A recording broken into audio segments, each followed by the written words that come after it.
अभी नहीं। जब तक चीजें साफ नहीं हो जाती तब तक किसी को भी भनक नहीं लगनी चाहिए कि टाइगर लौट आया है। मोंटी जो कर रहा है उसे करने दो, अकरम ने कहा। इतने में अभिनव ने कहा, चलो मैं निकलता हूँ। अकरम, तुम्हें याद है ना, मुझे कल से एक नई नौकरी। हाँ, तुम कल ऑफिस आ जाओ, मैं अपने सेक्रेटरी को बोल दूंगा, तुम्हारा काम हो जाएगा। ये सुन अभिनव ने अकरम और बलराज से हाथ मिलाया और वो बाहर आ गया। उसने अपने जाने के लिए कैब बुक कर ली थी।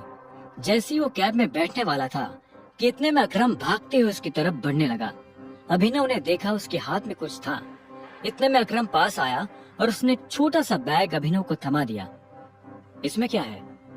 वही शराब जो हमने होटल में पी थी। अपने सास ससुर को पिलाना। उनकी पुश्तों ने भी कभी इतनी महंगी शराब नहीं पी होगी। अकरम ने कहा और इस बात पर दोनों हंस पड़े। आखिर में अभिनव ने कहा, इन सब के लिए थैंक यू सो मच, और तुम्हें भी वापिस आकर हमारी उम्मीदें जिंदा करने के लिए, अकरम ने कहा। अभिनव मुस्कुराया और वहाँ से निकल गया। गाड़ी अनन्या के घर के बाहर आकर रुकी। अभिनव नीचे उतरा और गहरी सांसें लेते हुए घर के अंदर पहुँच गया।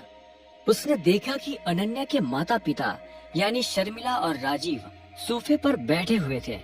वो उन्हें देखते ही पहचान गया था। वो दोनों भी अभिनव को अंदर आते हुए देख रहे थे। अभिनव जितने अच्छे से मुस्कुरा सकता था वो उतने अच्छे से मुस्कुरा रहा था। नमस्ते मम्मी जी। नमस्ते पापा जी। ये मैं आपके लिए लाया था, अभिनव ने हिचकिचाते हुए कहा और बोतल उन दोनों की तरफ बढ़ा दी। शर्मिला ने अभिनव को देखते ही अपना मुंह फेर लिया था, लेकिन राजीव की नजर जैसे ही बोतल पर पड़ी तो उसने तुरंत अभिनव के हाथ से बोतल ले ली। क्या बात है, ये तो काफी महंगी लग रही है। माय गॉड, क्या खुशबू है, देखो, राजीव ने कहा और बोतल शर्मिला की तरफ बढ़ा दी। शर्मिला ने उसे झटके से दूर किया और बोली, क्या तुम भी? मुझे तो लगता है कि ये कहीं से बोतल चोरी करके लाया होगा। तुम्हें लगता है कि इसके जैसा आदमी इतनी महंगी शराब अफोर्ड कर पाएगा? जो कुछ भी हुआ है उसके बारे में हमें सब कुछ पता है। अनन्या को भी नहीं पता ये सब कैसे हुआ, और मुझे भी लगता है कि ये कोई बहुत बड़ी गड़बड़ हुई है। पर जो भी हो, अब तुम्हारा और अनन्या का जो रिश्ता है उसे बदला नहीं जा सकता। अभिनव ने हाँ में सिर हिला दिया। वैसे भी जो कुछ हुआ उसका उसे मलाल नहीं था। अगर वो अनन्या से नहीं मिलता तो वो अकरम से कभी नहीं मिल पाता। साथ ही वो बाहर की दुनिया में अनन्या का नाम भी खराब नहीं होने देना चाहता था।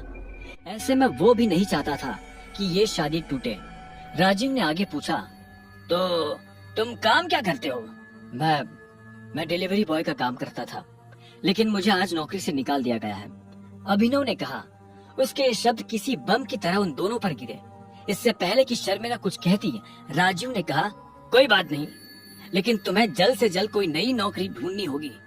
अब तुम जा सकते हो, राजीव ने शांति से कहा। अभिनव उठा और बाहर निकलने लगा।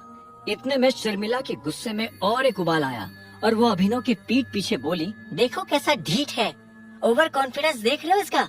जेब में 10 रुपया नहीं है पर चल ऐसे रहा है जैसे किसी जंगल का टाइगर हो। भाड़ में जाए ऐसा कॉन्फिडेंस।